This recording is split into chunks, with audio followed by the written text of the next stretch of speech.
ಅದು ಫೆಬ್ರವರಿ 4ನೇ ತಾರೀಕು 2022ನೇ ಇಸ್ವಿ.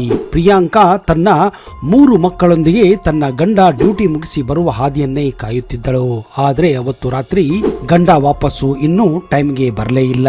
ಫೋನ್ ಮಾಡಿದರೂ ಫೋನ್ ಸ್ವಿಚ್ ಆಫ್ ಆಗಿ ಬರುತ್ತಿತ್ತು.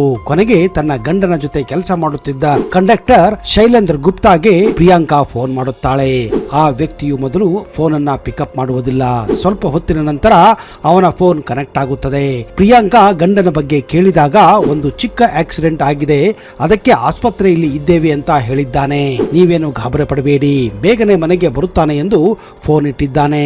ಅಷ್ಟರಲ್ಲಿ ಪ್ರಿಯಾಂಕಾ ಮನೆಯ ಮುಂದೆ ಒಂದು ಆಟೋ ಬಂದು ನಿಂತಿತ್ತು. ಆಟೋ ನಿಂತಿದ್ದನ್ನ ನೋಡಿ ಪ್ರಿಯಾಂಕಾ ಖುಷಿ ಪಟ್ಟಿದ್ದಾಳೆ. ಗಂಡನೇ ವಾಪಸ್ಸು ಬಂದ ಎಂದು ಹೊರಗೆ ಓಡಿ ಹೋಗಿ ನೋಡಿದಾಗ ಆ ಬಸ್ ಕಂಡಕ್ಟರ್ ಶೈಲೇಂದ್ರ ಇದ್ದ. ಪ್ರಿಯಾಂಕಾಗೆ ತನ್ನ ಜೊತೆ ಆಟೋ ಹತ್ತಿ ಆಸ್ಪತ್ರೆಗೆ ಬರಲು ಹೇಳಿದ್ದಾನೆ. ಅಂತಹ ಗಾಬರಿ ಪಡುವಂತಹ ವಿಷಯವನ್ನಿಲ್ಲ, ಚಿಕ್ಕದೊಂದು ಆಕ್ಸಿಡೆಂಟ್ ಮಾತ್ರ, ಬೇಗ ಹುಷಾರಾಗಿ ಬಿಡುತ್ತಾನೆ, ನನ್ನ ಜೊತೆಗೆ ಆಸ್ಪತ್ರೆಗೆ ಬನ್ನಿ ಅಂತ ಪ್ರಿಯಾಂಕಾಗೆ ಶೈಲೇಂದರ್ ಹೇಳಿದ್ದಾನೆ. ಮಕ್ಕಳನ್ನ ಪಕ್ಕದ ಮನೆಯವರಿಗೆ ಜವಾಬ್ದಾರಿ ವಹಿಸಿ ಪ್ರಿಯಾಂಕಾ ಆಟೋದಲ್ಲಿ ಶೈಲೇಂದ್ರ ಜೊತೆ ಹೋಗಿದ್ದಾಳೆ. ಆಸ್ಪತ್ರೆಗೆ ಹೋದ ತಕ್ಷಣ ಅಲ್ಲಿದ್ದ ಡಾಕ್ಟರ್ಗಳು ಪ್ರಿಯಾಂಕಾಗೆ ಕೆಲವೊಂದು ಪೇಪರ್ಸ್ ಗಳ ಮೇಲೆ ಸಹಿ ಹಾಕಲು ಹೇಳಿದ್ದಾರೆ. ಯಾಕಂದ್ರೆ ಪ್ರಿಯಾಂಕಾ ಗಂಡ ನರೇಂದ್ರನ್ಗೆ ಒಂದು ಮೇಜರ್ ಆಪರೇಷನ್ ಮಾಡಬೇಕಾಗಿತ್ತು. ಅಂತಹ ಮೇಜರ್ ಆಪರೇಷನ್ ಮಾಡುವ ಸಂದರ್ಭದಲ್ಲಿ ಕುಟುಂಬದವರಿಂದ ಸಹಿಯನ್ನ ಪಡೆದುಕೊಳ್ಳುತ್ತಾರೆ. ಓದು ಬರಹ ಗೊತ್ತಿಲ್ಲದಂತಹ ಪ್ರಿಯಾಂಕಾ ಹೆಬ್ಬೆಟ್ಟನ್ನ ಒತ್ತಿ ಆಪರೇಷನ್ ಮಾಡಲು ಒಪ್ಪಿಗೆ ಕೊಟ್ಟಿದ್ದಾಳೆ.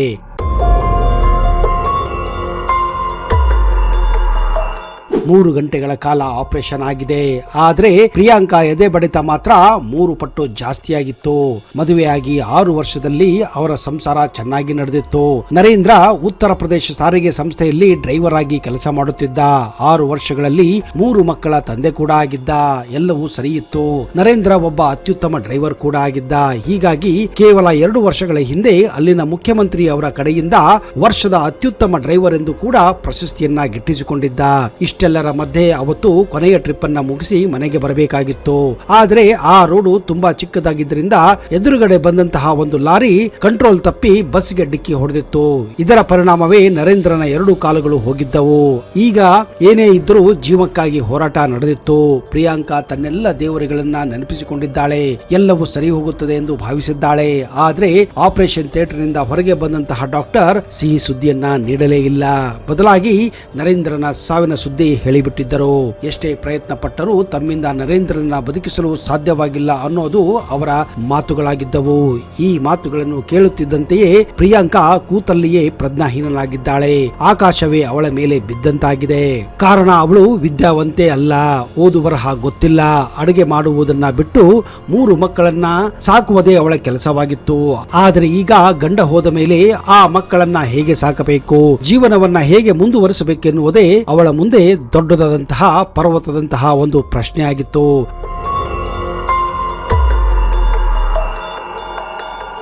ಗಂಡನ ಸಾವಿನ ಬಳಿಕ ಕನಿಷ್ಠ 15 ದಿವಸಗಳ ಕಾಲ ಪ್ರಿಯಾಂಕಾ ಇದ್ದರೂ ಇಲ್ಲದ ಹಾಗೆ ಜೀವನವನ್ನ ನಡೆಸುತ್ತಿದ್ದಳು. ಸಂಬಂಧಿಕರು, ಸ್ನೇಹಿತರು ಎಲ್ಲರೂ ಅವಳಿಗೆ ಸಮಾಧಾನ ಮಾಡಿ ಹೋಗಿದ್ದಾರೆ. ಆದ್ರೆ ಅವರ ಸಮಾಧಾನ ಅವಳಿಗೆ ಕೇವಲ ಸಮಾಧಾನವಾಗಿತ್ತು ಅಷ್ಟೇ. ಎಲ್ಲರೂ ಬಂದು ಸಮಾಧಾನ ಮಾಡಿ ಹೋಗುವರೇ ಹೊರತು ಆದ್ರೆ ಅವಳ ಜೊತೆ ನಿಲ್ಲುವವರು ಯಾರು ಕೂಡ ಇರಲಿಲ್ಲ. ತನ್ನ ಚಿಕ್ಕ ಚಿಕ್ಕ ಮಕ್ಕಳ ಮುಖವನ್ನ ನೋಡಿ ಪ್ರಿಯಾಂಕಾ ಪುಟಿದೇಳಬೇಕಾಗಿತ್ತು. ತನಗೋಸ್ಕರ ಅಲ್ಲದೆ ಮಕ್ಕಳಿಗೋಸ್ಕರ ಜೀವನ ಮಾಡಬೇಕಾಗಿತ್ತು. ಓದು ಬರಹ ಬರೆದಂತಹ ಪ್ರಿಯಾಂಕಾ ಮನಸ್ಸಿಗೆ ಬಂದಿದ್ದೆ ತಾನು ಕೂಡ ತನ್ನ ಗಂಡನ ಹಾಗೆ ಡ್ರೈವರ್ ಆಗಬೇಕೆಂದು. ಹೌದು, ಆ ಮಾತನ್ನ ತನ್ನ ಗಂಡನ ಸ್ನೇಹಿತ ಶೈಲೇಂದ್ರಗೆ ಹೇಳಿದಾಗ ಅವನು ಕೂಡ ಆಶ್ಚರ್ಯಪಟ್ಟಿದ್ದ. ಆದ್ರೆ ತನ್ನ ಸ್ನೇಹಿತನ ಹೆಂಡತಿಗೆ ಜೀವನ ನಡೆಸಲು ಸಹಾಯವಾಗುತ್ತದೆ ಎಂದು ತಾನೇ ಖುದ್ದು ನಿಂತು ಅವಳಿಗೆ ಸಹಾಯ ಮಾಡಲು ಮುಂದಾಗುತ್ತಾನೆ. ಅವಳನ್ನ ಡ್ರೈವಿಂಗ್ ಕ್ಲಾಸ್ಗಳಿಗೆ ಸೇರಿಸುತ್ತಾನೆ.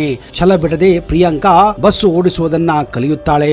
ಮುಂದೆ 6 ತಿಂಗಳಲ್ಲಿ ಬಸ್ ಕಲಿಸುವುದನ್ನ ಕೂಡ ಕಲಿಯುತ್ತಾಳೆ.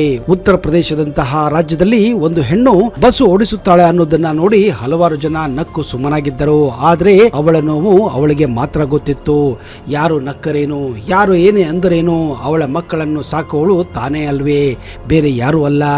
ನಾನೇ ಸಾಕಬೇಕೆಂದು ತನ್ನ ಛಲವನ್ನ ಸಾಧಿಸಿಯೇ ಬಿಟ್ಟಿದ್ದಳು. ಕೇವಲ 6 ತಿಂಗಳಲ್ಲಿ ತನ್ನ ಗಂಡನ ಕೆಲಸವನ್ನ ಮರಳಿ ಪಡೆದಿದ್ದಳು. ಅದಕ್ಕೆ ಅವಳು ಉತ್ತರ ಪ್ರದೇಶದ ಮುಖ್ಯಮಂತ್ರಿಗಳು ಕೂಡ ಕೃತಜ್ಞತೆಯನ್ನ ಸಲ್ಲಿಸಿದ್ದಾಳೆ. ಇಂದು ಪ್ರಿಯಾಂಕಾ ತನ್ನ ಗಂಡ ಓಡಿಸುತ್ತಿದ್ದ ಅದೇ ಬಸ್ ಅನ್ನ ಅದೇ ರೂಟಿನಲ್ಲಿ ಓಡಿಸುತ್ತಾ ತನ್ನ ಸಂಸಾರವನ್ನ ನಡೆಸುತ್ತಿದ್ದಾಳೆ.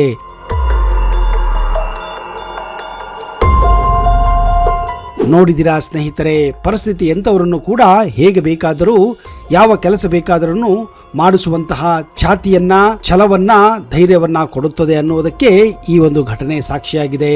ಮಹಿಳೆಯರು ಕೇವಲ ಅಡಿಗೆ ಮನೆಯಲ್ಲಿ ಅಡಿಗೆ ಮಾಡಿಕೊಂಡು ಮಕ್ಕಳನ್ನ ಹೆತ್ತು ನೋಡಿಕೊಳ್ಳುವ ಕಾಲ ಮುಗಿದು ಹೋಗಿದೆ. ಒಂದು ಕಾಲದಲ್ಲಿ ಕೇವಲ ಗಂಡಸರು ಮಾಡಬಲ್ಲಂತಹ ಕೆಲಸಗಳನ್ನು ಕೂಡ ಈಗ ಹೆಂಗಸರು ಮಾಡುತ್ತಿದ್ದಾರೆ. ಅಂತಹ ಸಾವಿರಾರು ಘಟನೆಗಳು, ಉದಾಹರಣೆಗಳು ನಮ್ಮ ಮುಂದೆ ಇವೆ. ಅಂತಹನೇ ಇನ್ನೊಬ್ಬ ಮಹಿಳೆ 2023ರಲ್ಲಿ ಬಸ್ ಚಾಲಕಿ ಶರ್ಮಿಳಾ ಕೊಯಮತ್ತೂರಿನ ಪ್ರಥಮ ಮಹಿಳಾ ಬಸ್ ಚಾಲಕಿಯಾಗಿ ಆಗುವ ಮೂಲಕ ಮಹತ್ವದ ಮೈಲಿಗಲನ್ನ ಸಾಧಿಸಿದ್ದರು. ಈ ಸಾಧನೆಯು ಸಾರ್ವಜನಿಕರಿಂದ ಮತ್ತು ಮಾಧ್ಯಮಗಳಿಂದ ಮೆಚ್ಚುಗೆಯನ್ನು ಕೂಡ ಗಳಿಸಿದ್ದಳು. ಶೀಘ್ರವಾಗಿ ಅವಳು ಎಲ್ಲರನ್ನ ಗಮನ ಸೆಳೆದಿದ್ದಳು. ಆಟೋ ರಿಕ್ಷಾ ಡ್ರೈವರ್ ಆಗಿದ್ದ ತನ್ನ ತಂದೆ ಮಹೇಶ್ ಅವರಿಂದ ಡ್ರೈವಿಂಗ್ ಅನ್ನ ಕಲಿತು 2019ರಲ್ಲಿ ಆಟೋ ರಿಕ್ಷಾ ಡ್ರೈವಿಂಗ್ ಕ್ಷೇತ್ರವನ್ನ ಅವಳು ಪ್ರವೇಶಿಸಿದಳು. ಆಟೋ ರಿಕ್ಷಾ ಚಕ್ರದಿಂದ ಹಿಂದೆ ತನ್ನ ಕೌಶಲ್ಯವನ್ನು ಹೆಚ್ಚಿಸಿಕೊಂಡ ಶರ್ಮಿಳಾ ತನ್ನ ಪರಿಧಿಯನ್ನ ವಿಸ್ತರಿಸಿದ್ದಳು. ಭಾರಿ ವಾಹನ ಓಡಿಸುವ ತರಬೇತಿಯನ್ನು ಕೂಡ ಪಡೆದಿದ್ದಳು. ಹೀಗೆ 2023ರಲ್ಲಿ 24ನೇ ವಯಸ್ಸಿನಲ್ಲಿಯೇ ಅವಳು ಕೊಯಮತ್ತೂರಿನಲ್ಲಿ ಮೊಟ್ಟ ಮೊದಲ ಬಸ್ ಡ್ರೈವರ್ ಆಗಿ ಗುರುತಿಸಿಕೊಂಡಿದ್ದಳು.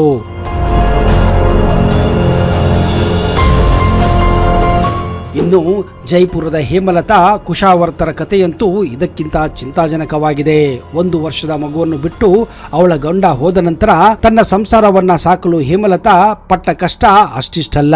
ತನ್ನ ಗಂಡನ ಆಟೋ ರಿಕ್ಷಾವನ್ನೇ ತನ್ನ ಜೀವನವನ್ನಾಗಿ ಮಾಡಿಕೊಂಡಿದ್ದಳು. ಚಿಕ್ಕ ಮಗುವನ್ನ ಎದೆಗೆ ಅಪ್ಪಿಕೊಂಡು ಆಟೋ ಓಡಿಸುವುದನ್ನ ಕಲಿತಿದ್ದಾಳೆ. ನಿಜಕ್ಕೂ ಅವಳು ಪಡುವ ಕಷ್ಟವನ್ನು ನೋಡಿ ಎಷ್ಟೋ ಜನರ ಹೃದಯ ಕರಗಿತ್ತು.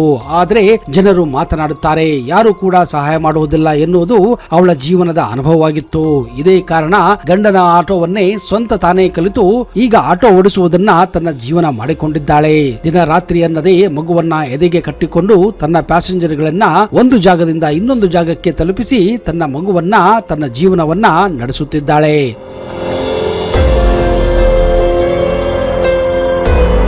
ಹಾಗೆಯೇ ತಿರುವನಂತಪುರಂನ ಕೊಟ್ಟಾಯಂ ನಿವಾಸಿ PG ದೀಪಾ ಮೋಲ್ ಅವರು ಕೇರಳದ ಮೊದಲ ಮಹಿಳಾ ಆಂಬ್ಯುಲೆನ್ಸ್ ಚಾಲಕರಾಗಿ ನೇಮಕಗೊಂಡಿದ್ದಾರೆ. 42 ವರ್ಷದ ದೀಪಾ ಮೋಲ್ ಅವರು ಆರೋಗ್ಯ ಇಲಾಖೆಯ ಆಂಬ್ಯುಲೆನ್ಸ್ ಸೇವೆಯೊಂದಿಗೆ ಮೊದಲ ಮಹಿಳಾ ಚಾಲಕರಾಗಿ ಕರ್ತವ್ಯವನ್ನ ನಿರ್ವಹಿಸುತ್ತಿದ್ದಾರೆ. ಹೌದು ಸ್ನೇಹಿತರೆ, ಇದೇ ರೀತಿ ಇಂದು ಸಾವಿರಾರು ಮಹಿಳೆಯರು ಆಟೋ ಓಡಿಸುವುದನ್ನ, ಕ್ಯಾಬ್ ಓಡಿಸುವುದನ್ನ, ಲಾರಿ ಓಡಿಸುವುದನ್ನ, ಬಸ್ಸುಗಳನ್ನ ಓಡಿಸುವುದನ್ನ, ಟ್ರೈನು ಅಲ್ಲದೆ ಇವತ್ತು ವಿಮಾನ ಪೈಲಟ್ಗಳು ಕೂಡ ಆಗಿದ್ದಾರೆ. ಇತ್ತೀಚೆಗಂತೂ ಮೆಟ್ರೋ ಟ್ರೈನ್ಗಳ ಓಡಿಸುವುದರಲ್ಲಿ ಮಹಿಳೆಯರೇ ಮೇಲುಗೈಯನ್ನ ಸಾಧಿಸಿದ್ದಾರೆ ಅಂದ್ರೆ ನೀವು ನಂಬಲೇಬೇಕು. ಇದೇ ರೀತಿ ಪ್ರತಿಯೊಂದು ಕ್ಷೇತ್ರದಲ್ಲಿ ಮಹಿಳೆಯರ ಪಾಲು ಕೂಡ ಹೆಚ್ಚಾಗಿದೆ. ಇಂದು ಮಹಿಳೆಯರು ಕೇವಲ ಅಡುಗೆ ಮನೆಗೆ ಸೀಮಿತವಾಗಿಲ್ಲ, ಮಕ್ಕಳನ್ನು ಹೆರುವ ಮಷೀನ್ಗಳಾಗಿಲ್ಲ, ಇವತ್ತು ದೊಡ್ಡ ದೊಡ್ಡ ಮಷೀನ್ಗಳನ್ನೇ ಚಲಾಯಿಸಬಲ್ಲ ಧೈರ್ಯಶಾಲಿ ಹೆಣ್ಣು ಮಕ್ಕಳಾಗಿದ್ದಾರೆ. ಇಂತಹ ಹೆಣ್ಣು ಮಕ್ಕಳಿಗೆ ಫೋಕಸ್ ತಂಡದ ಪರವಾಗಿ ದೊಡ್ಡದೊಂದು ಸಲ್ಯೂಟ್. ಸ್ನೇಹಿತರೆ, ನಿಜಕ್ಕೂ ಈ ವಿಡಿಯೋ ನಿಮಗೆ ಇಷ್ಟ ಆದಲ್ಲಿ ಈಗಲೇ ಇದನ್ನ ಲೈಕ್ ಮಾಡಿ ಹಾಗೂ ನಿಮ್ಮೆಲ್ಲರ ಸ್ನೇಹಿತರ ಜೊತೆ ಹಂಚಿಕೊಳ್ಳಿ. ಇಂತಹದೇ ಇನ್ನಷ್ಟು ಸ್ಫೂರ್ತಿದಾಯಕ ವಿಡಿಯೋಗಳೊಂದಿಗೆ ಮುಂದಿನ ಸಂಚಿಕೆಯಲ್ಲಿ ಮತ್ತೆ ಸಿಗುತ್ತೇನೆ. ಅಲ್ಲಿಯವರೆಗೆ ಜೈ ಹಿಂದ್, ಜೈ ಕರ್ನಾಟಕ. ನಿಮಗೆಲ್ಲ ಶುಭವಾಗಲಿ.